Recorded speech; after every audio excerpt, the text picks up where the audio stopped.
Welcome back. Many thanks for staying with us. Evans Mensah is head of our political desk.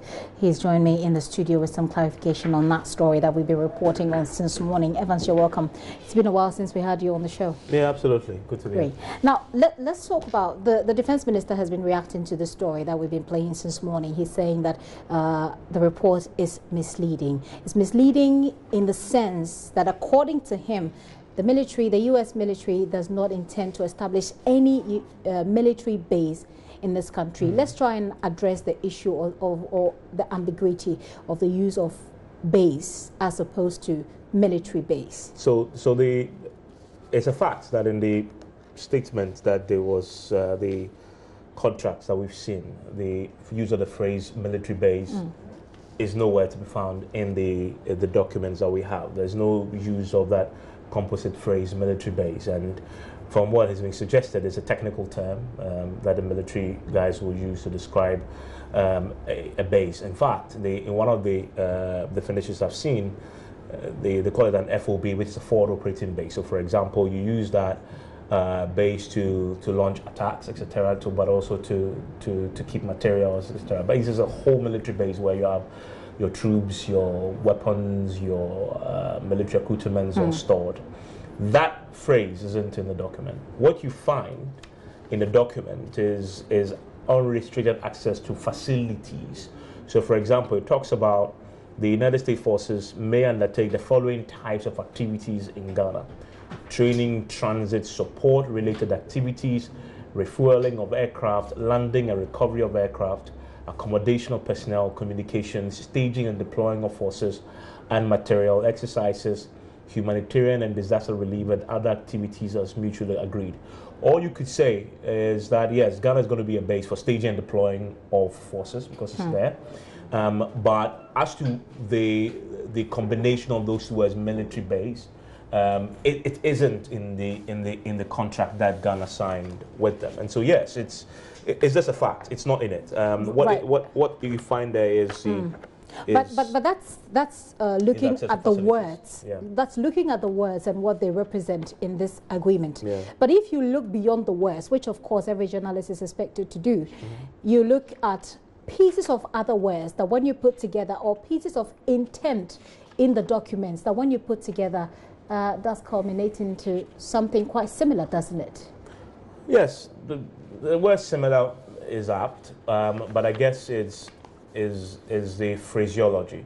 And note, I'll make the point that as far as the military guys are concerned, a military base is a technical term. Okay. And so you will have to speak to the military guys possibly to give us a sense of, in real technical terms, in terms of the proper breakdown, will these activities that I just listed constitute a military base, for example? I can't answer that question because I'm not a military person. Well. I mean, the literature just says there is a literal meaning, which I guess is what you're driving at, which a lot of these will qualify as. So a literal meaning, the dictionary meaning is that you're staging and deploying forces from a particular place. But the military guys who worded this, and if you look at the committee that looked at these documents, a lot of them were military. The Ghana Armed Forces was part of that. So they are using a military term.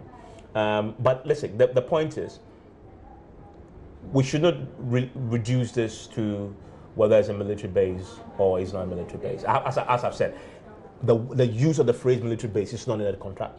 Okay, so we can talk about what it is. What it is the U.S.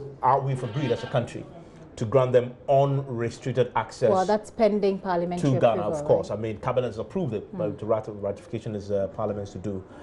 Grant them unrestricted access to a lot of our facilities and bases. Some of them they will have exclusive access to.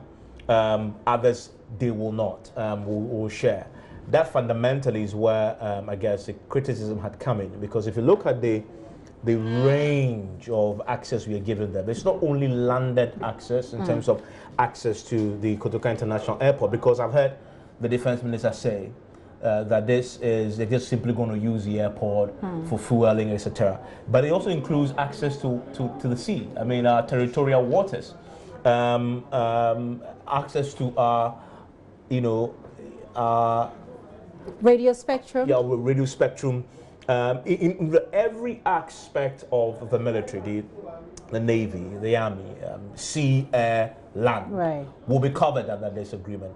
And I guess the concern that has been raised is essentially what is in it for Ghana. I guess is Evans, before we even go to what is in this for Ghana, if you, based on the areas that they're going to cover, you speak about having access to the airwaves, having access to the sea, having access to the land. That sounds pretty much scary, doesn't it? I mean, a lot of people who we've spoken to in our Vox Pop, for example, have raised concerns about it's a sort of takeover. And people will be right to have that concern. Also because of the examples we've seen in other parts of the country where the U.S. has established such, extensive network, military network. I don't want to use a military base because of the controversy. Where they've established such extensive military networks, I've heard military experts say, security experts say, those places tend to become targets for terrorists.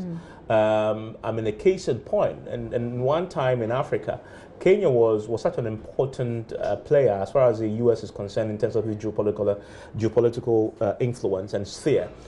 And what happened? Al-Qaeda bombed their embassy there, killed a lot of people because they felt that the U.S. was having a lot of influence. You can target them, and you can hit, and you can cause some damage and affect the U.S. interest. That is the concern people have expressed. I guess it's up to the government. They signed it. They need to explain to us and reassure us that we've signed this, but it's not going to have a negative impact. It's going to have a positive impact. I guess that's a difficulty. And we've seen in the statement that the U.S. government had issued that they've put in now a figure to how much investment they are putting in our military, which I guess is $20 million. And that's not an amount that's coming to the country. Yes, my point is, if you were signing an agreement with the U.S. government and there was something in it for us, why don't you put it in a contract? Okay. So the U.S. government, the same way that we've signed an agreement to bind ourselves to give them all these benefits, and if there's a problem, it can be litigated because it's an agreement. Because it's documented. Why don't you put in also in the same contract what we are getting out of it? So the U.S. government is also bound to provide that benefit to us as well. I didn't see that in here. So you read everything is about what the U.S. is going to get, except for the mention, and even that was in the memo that the defense minister wrote to Parliament about day training. Us, that the U.S. government is now providing. And that's a point I'm making, that it shouldn't be the U.S. government telling us they're going to give us $20 million. You are the government. You've signed this. Definitely going to be some blowback. You need to look ahead and say, as we sell this to the public, what are we going to tell them in terms of what we are getting out of this? And so they should be telling us, they should have told us that we're going to get $20 million investment, quantify. People want something they can hold on to, because all of this is very tangible for the U.S. government. They can land. In fact, in one of the clauses that I've seen in the document, in terms of furnishing of the facilities that we are given access to, either the exclusive ones for their use or the ones that we share, we are going to furnish it. In fact, we are going to bear the cost of securing those facilities. I mean, so a lot of money, time, landed property, tax exemptions, exactly. And the defense minister himself observes in his memo to Parliament that is going to be one of the downsides in terms of what we have to give up. He says financial implication, largely. The financial implications for Ghana as far as this agreement is concerned has to do with the exemptions from the payment of taxes to be accorded to U.S. personnel. So he knows that there are financial implications. But Ghana is losing out as far as that bit of the agreement is concerned. Ask, have you seen the U.S. military equipment? These are huge equipment. These are gigantic. They have the largest fleet of ships. And from the kind of document we signed, they can bring any of them. Anything. Okay. And those are exempt of inspection. Inspections, taxes, landing, port duties, etc. The point I was going to make is the $20 million investing in the U.S. training. in the training of our Ghana Armed Forces. How does it compare to how much money we are losing because of all the tax exemptions we are giving them? How does it compare? Does it balance it out? In other words, if they give the $20 million, are we probably in the tax exemptions amounting to say 10 million? And so probably we are benefiting 10 million more from that. I don't know, but that is the kind of argument that I will want to hear from my government, putting this in perspective, in terms of quantifying tax exemptions, how much will they amount to? I doubt they don't know, because this is a blank check of a sort. They can come here and do anything they want, bring any aircraft, vessel, vehicle. But Evans, you're talking about the financial commitment. Isn't it quite alarming that you give this sort of freedom to a country, even though you recognize yourself as a sovereign state? This certainly has something to do with sovereignty, doesn't it? Of course, legitimately, the questions of sovereignty will be raised. But then the counter-argument will be, remember that the U.S. has bases in many places in the world, including Western countries. Stuttgart hosts the AFRICOM, right? Because African countries didn't want to. In fact, one time in our history, recent history, they attempted to bring it here, and we fought it, and so they had to take it to Stuttgart. This is Germany. But those are places, right? So people have argued that these are places where the authorities there can exercise some level of control, because they're on, if you could say they're on a certain, the same level with you when it comes to military But when it comes to the military, the U.S. government policy on military and its relationship with other countries rarely changes. For example, one thing that won't change is whether it's in Stuttgart or in Africa is, if the U.S. military guy does something in Stuttgart, he would not be subject to the laws of Germany. In fact, that's the reason why the U.S. is not signed up to the International Criminal Court, because there's no way the U.S. will allow its soldier to be tried by another country other than its own courts. That won't change. So the question about sovereignty, and it comes to sovereignty as well, because if the Germany can use their laws to prosecute, but yet you're working on your soil, Germans who say, questions about sovereignty, right? Same arises here. I'm not saying that because Germans have allowed it, it's okay, right? But I'm just saying that they have bases across the world because they are the world's only superpower, arguably now, militarily. And so they have the power and the muzzle to do a lot of these things that they do when it comes to the military. Right. But of course, I mean, I must say, it's the government that needs to explain to us. But we'll get an explanation. Now that the deal has already been approved by Cabinet, it goes to Parliament, where the NPP or where the governing party has a majority. Obviously, you're expecting that there's going to be some sort of rubber stamping there. But Evans, is an explanation from the government enough to lay people's suspicions? For me, that's where the emphasis should have been. Whoever crafted this should have known that once you take it to Parliament, it's going to become a public issue. So in addition to crafting this, when you're crafting this, you're planning the communication strategy, which is, how do we sell it? Don't just come and tell me. It sounds, the reactions I've heard today sounds like off the cuff, not prepared, so let's say something. Rather than, we've talked through this, we're going to sell it together. And it also comes, yes, they'll argue, we're taking it to Parliament, which is the people's representative. But you need to engage the public at some point. And that is why you have to go to Parliament. Evans, should this not have been in the public domain for some sort of debate, for some sort of discussion, even before Cabinet? I must say, these sorts of agreements, that's not how national security. Normally that's not how it will happen. Well, it won't go to the public. It's done. It's hush hush. In fact, if you see the original document that we got, it's inscribed on it secret. So, and it's confidential. That's how it's supposed to be handled. It should have gone to the Defense and Interior. They would have handled it quietly.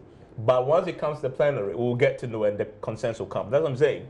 Whoever drafted it should have anticipated the blowback and given the figure. We shouldn't be hearing 20 million from the U.S. government. In fact, they have said at the tail end that if you have questions, ask the government of Ghana. Actually, the defense minister did mention that on this morning, on the Super Morning show. Yeah. But he did not say it was going to be a part of a training package. It sounded as though Ghana was going to get that money. But that is what I want to hear from my government. Because this is I'm going to be affected, because I'm going to be driving on the street and I'm going to be seeing U.S. military vehicles, Humvees, etc. driving. And I'll be wondering, what's happening, right? I mean, and that sort of thing. The reason why military men are not allowed in the streets, fundamentally, is when you see the military man on the street with all his guns, etc., there's a sense of, it can intimidate, okay? And the same reason why when they put the military guys on the street to deal with the armed robbers, they told us, don't be afraid, because you're dead. That's the same reason why you need to communicate this properly. And even more. And even more, because you're seeing foreign troops driving through town, and they can drive with their guns, according to that argument, drive with their guns, no matter, well, I don't know the kind of guns you drive with, but you can see them holding all their fancy guns that you haven't probably seen before. Wouldn't you be worried that what is happening? That is why there should have been a communication strategy. Perhaps we won't see that. No, but the agreement says they can't do that. They can't. They can drive anywhere, use your guns, drive the vehicles, and we have no right to stop them. That's what the agreement going says. forward, what's the Parliament should take a look at this. That's where it is now. Parliament should take it. I understand that the Parliamentary Minority Caucus have gone into a meeting, taking the decision on how they're going to approach this once it comes for discussions. It's been referred to the Defence and Interior Committee of Parliament. They should take a close look at this and ask all the questions on our behalf. What are we getting from this? Why are we allowing all these tax exemptions at the time that we need money? 20 million that they're giving to our, is it enough? Does it offset the amount of they're not giving 20 million to us. Yeah, they are investing in our... Well, so we're not getting the money to pay off the free SHS. Yeah, that's money. In fact, and this is the flip side. This is like the opportunity cost. If there's a huge military vessel docked at the port, that military vessel is occupying space. Space that you could have given to a private vessel and charge that vessel for the landing charges and the port duties. But because the military vessel is there for free, you earn, so there's an opportunity cost to our economy at the point where we need the money the most. And that is, no government official should think that you can just sort of talk this away. You need to take your time and demonstrate to us that financially it's in our interest, militarily it's in our interest, public interest. Is it in our public interest? Maybe they're going to get the U.S. guys to help them fight armed robbery. Maybe. No, well, they say terrorism. The document does say terrorism. Well, seeing that it's, rampant across, around us, perhaps that would be a good thing. But then people also have raised concerns about how you draw unnecessary attention to yourself as a country, seeing what has happened in the past. Evans, thank you very much. We'll be getting some responses from government, some reactions from Parliament. But some people are not very optimistic about the outcome from Parliament. They believe that there will certainly be a rubber stamp. Do you believe in the ability of the majority in Parliament to look at this without necessarily political lenses? Well, if you can answer this question simply by looking at our recent history. Our recent history shows Parliament tends to almost always vote with the majority tends to vote with the party in power because they're the party in power. And so if you go by that history, I would say that's what's going to happen. This would simply pass. But and this is too serious for the majority members to simply treat it as one of those other bills, etc., and to let it pass without question. This needs to be questioned and scrutinized quite carefully. And thankfully, a lot of the guys on the majority side were in opposition when the Gitmo 2 happened. Some of them went to the Supreme Court and said the Supreme Court should direct and pronounce that that particular agreement should have gone to Parliament ratification. And they got a favorable verdict from the Supreme Court. The Supreme Court only gave that verdict because it anticipates that if it had gone to Parliament, the people's representative would fight for our interests and ask all the relevant questions. So sure that we are not shortchanged, that is serving the interest of Ghana, not the United States. But that hasn't changed our reality of living with So my point is, with that background, and a lot of the majority guys were in opposition fighting it, they should do the right thing and not just pass this and ratify without proper scrutiny. And if there are monetary gains for us, I would, if I'm a member of Parliament, I want my member of Parliament to ask that question for me. Why don't you put those also in the same agreement in black and white? So that Americans will sign, we sign, and then we all know that going forward we are bound by that agreement. Your benefiting is in print, which is what we have so far, but we are also benefiting, and then that is also in print. Okay. For me, I want to see that in this document, and as far as parliamentarians are concerned, scrutinizing this a bit more, just beyond rubber stamping this particular argument. Well, Eva, stay with me whilst I do a bit of social media and what the responses have been so far. What are people saying? Gabriel Kofi Akpa, let me start with him. He says, what good has come out of those countries' US US have its military base or have access to use some facilities, in quote, as the minister would want us to say. You want to say the minister would want us to believe. Engineer Vince Legend says, we hear the lies keep long. For once, put this country first. We don't want it. Let us enjoy peace in our suffering. Well, hopefully you're saying that to the parliamentarians who are going to be ratifying this document. Nuruz Hassan said he is not serious, and you're referring to the defense minister. Says the space they're seeking with their contractors to build in Ghana with access to exclusive to them is going to be Chinese army base. Okay, you're asking a question. Why did they seek tax exemption on their logistics into the country if they are not? And you go on and on. Best Man says, in response to the story released by JoyNews on March. Okay, so you have just copied the response from the United States Embassy and you've pasted it there. Very well, we've gone through that. Then what are they trying to do in Ghana? Someone is asking. Al-Hassan Hadi says, please let's not entertain this white with issues of our security. The U.S. is a target for terrorism, and any agreement with their security will expose Ghana to such targets. We want our security as it is. Black man must wise up. Not everything coming from the white are to be accepted.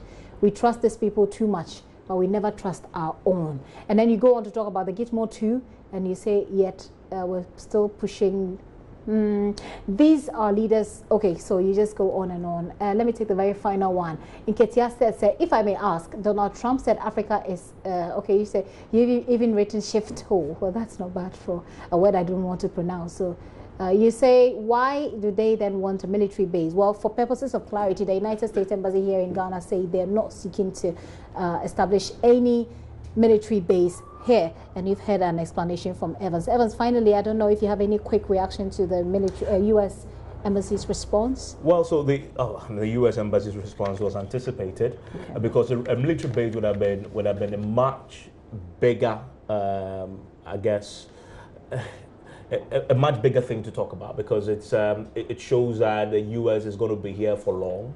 But if you read the document that we have, there's a part of it that says that when the U.S. decides to leave, the investment they've done, the structures in Israel, it will be ours, becomes ours eventually. So they don't bequeath it to us. And so you get a sense that, you know, they want to be here. They don't. It's not something that's going to be permanent. But also, they also reference to, and like this is sort of an enhancement of an existing agreement, which was originally signed in 2015 that has elapsed, and so they were renewing.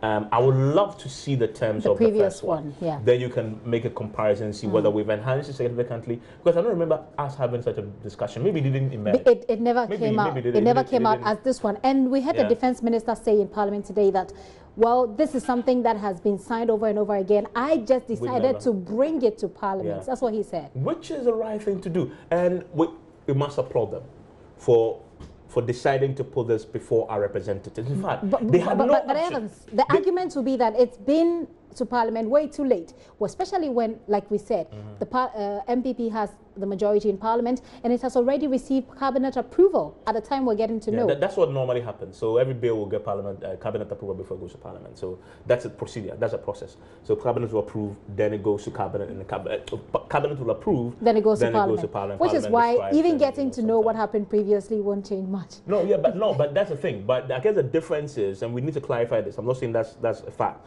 The difference is that this is gone to Parliament, and that is the only reason why we're getting to know of it. And so that in itself is a good thing. But I'm going to quickly to add to that. It's not as if this current government had a choice, because there's a clear Supreme Court verdict on such a matter in reference to the Gitmo 2, which says if you have a certain agreement, it has to be ratified by Parliament. And so they couldn't have circumvented it. Be that as it may, one is gone to Parliament. And that's why I'm saying that once you knew it was going to Parliament, you just planned the communications processes and giving us more than simply threw this out there. And we are going to get this blowback. I mean, let's see how the second we'll see how it goes, yes. We'll see how it goes in Parliament, and we'll see whether or not the addition that Evans is advocating, for example, would help, whether or not that will materialize at all. But Evans, thank you so much for that clarification and that explanation. Evans Mensah is head of our political desk.